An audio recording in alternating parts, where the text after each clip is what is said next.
And I am so numb because I'm too stressed out. So I get my CD player out, put my headphones on, and I start listening to that Arabic thing that I downloaded. It was fear of the external things that I knew I was going to have to deal with. Family, friends. So there's still confusion there, like, listen, I'm not going to go to the bar with you anymore. Sorry, brother. If you want to go to the coffee shop house, we can do that. Let's do that. The hard part is, the trying to being the only Muslim in my immediate family feels like I'm on a desert island.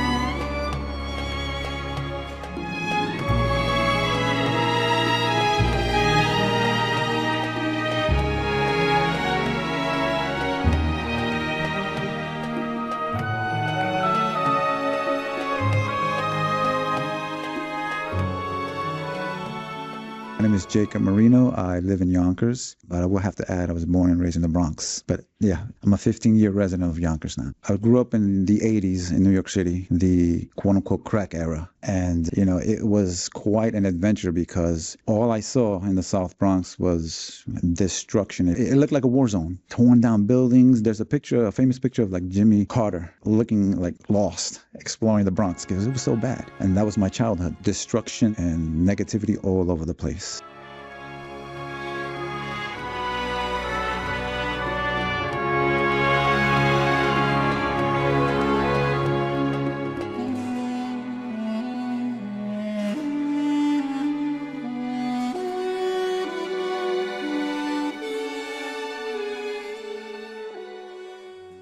When I was stationed in Korea, and subhanAllah, it's amazing that now that I think about this, my roommate was Muslim and he had the Bible open. And I was like, you're a Muslim, why do you have the Bible? And he was like, oh, he started talking to me, all contradictions and this and that. And I used to be, I had the veil over my eyes. I'm a Bible thumper, man. I'm like, nah, this guy doesn't know what he's talking about.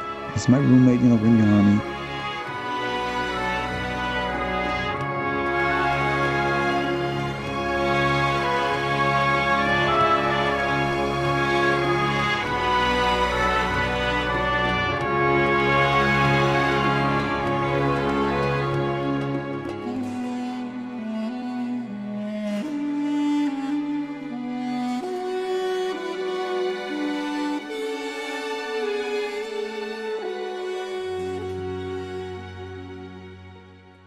He was stationed in Alaska, the opposite ends of the world, right? But subhanAllah, every week we would call each other. We grew up with each other. We had a big family that, because of some circumstances, we were split up, but him and I always were together. And so one day, one conversation, it was a Friday, I remember, because the weekend's coming up and now, I'm going to get a little 2-day pass so I can leave the base. So we're talking and he said, oh yeah, I have to tell you something. I'm like, yeah, well, what is it? He's like, I'm Muslim. And I can still hear it the way he said it. I'm Muslim. And I'm quiet and I'm like, I'm in disbelief. And then I just start crying.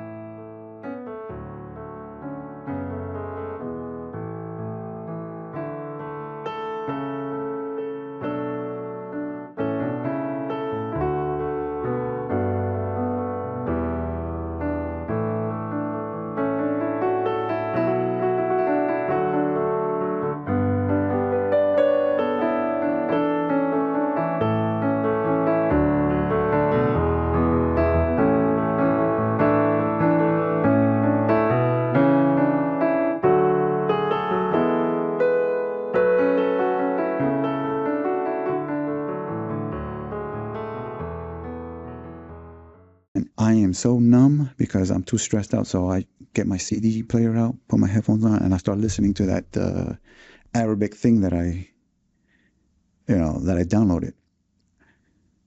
And it's calming me down. All right. It's calming me down. And, and for the moment from when I press play, and it's maybe like a 5-minute thing, I'm lost. I'm not in Iraq. I'm not on in that tent. I'm in total safety and I'm good.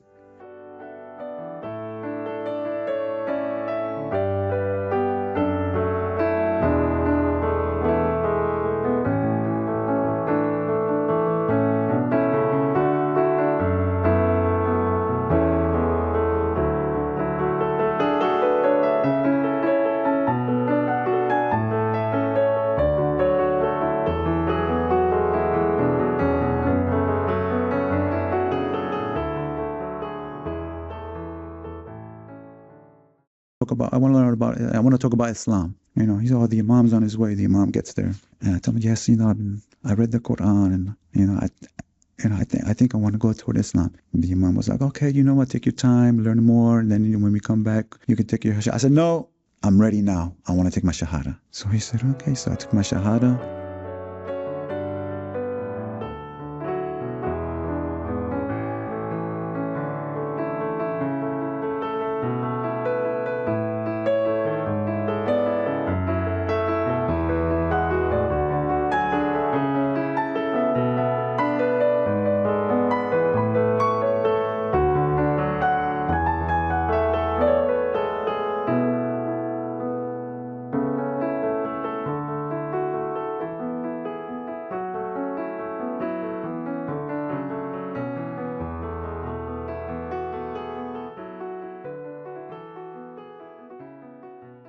I remember, like, I was so nervous, thinking about my family, because except for my brother, everybody, they were Christian, all of them.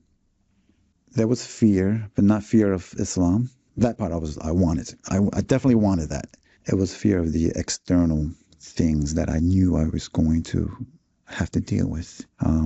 Family, friends, which amazingly, being Puerto Rican, I'm a minority in New York City.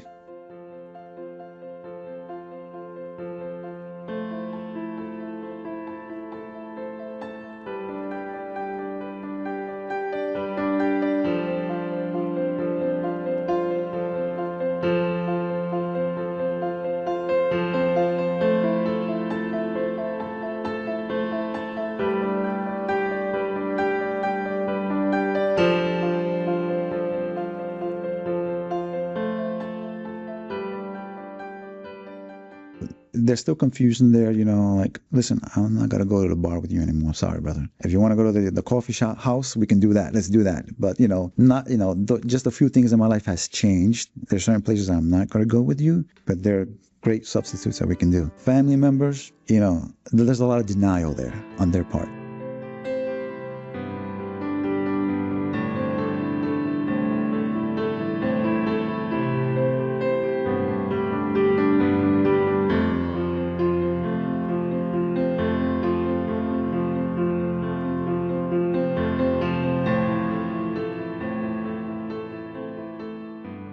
The hard part is, you know, being the only Muslim in my immediate family feels like I'm on a desert island. I love my wife. I love my son. I love them. And my son is 3 years old, and inshallah, he'll, you know, continue with Islam. But the hard part is feeling like I'm in a desert island, because when I fast, I wake up and do Fajr by myself. Suhoor by myself. Breaking the fast by myself. Eid by myself. That's hard. That's so hard.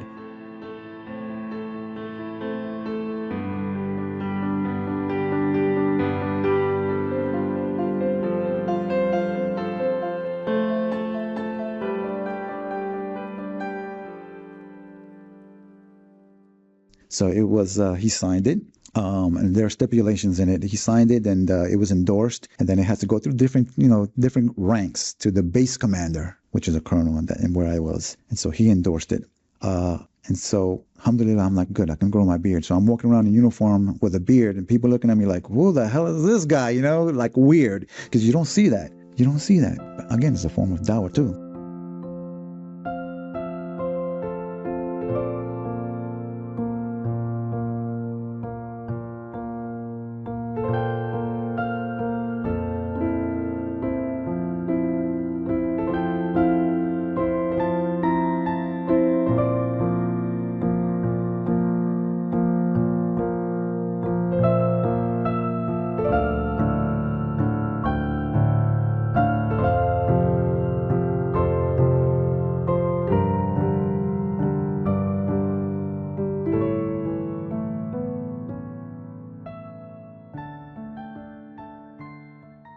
So the more you learn about somebody, the more tolerant you can be with them. And what comes with tolerance? Peace and happiness. Important for Muslims, whether you're born Muslim or revert, doesn't matter, study the seerah. and learn about the Prophet and learn the trials he did, learn the mercy he is to the world.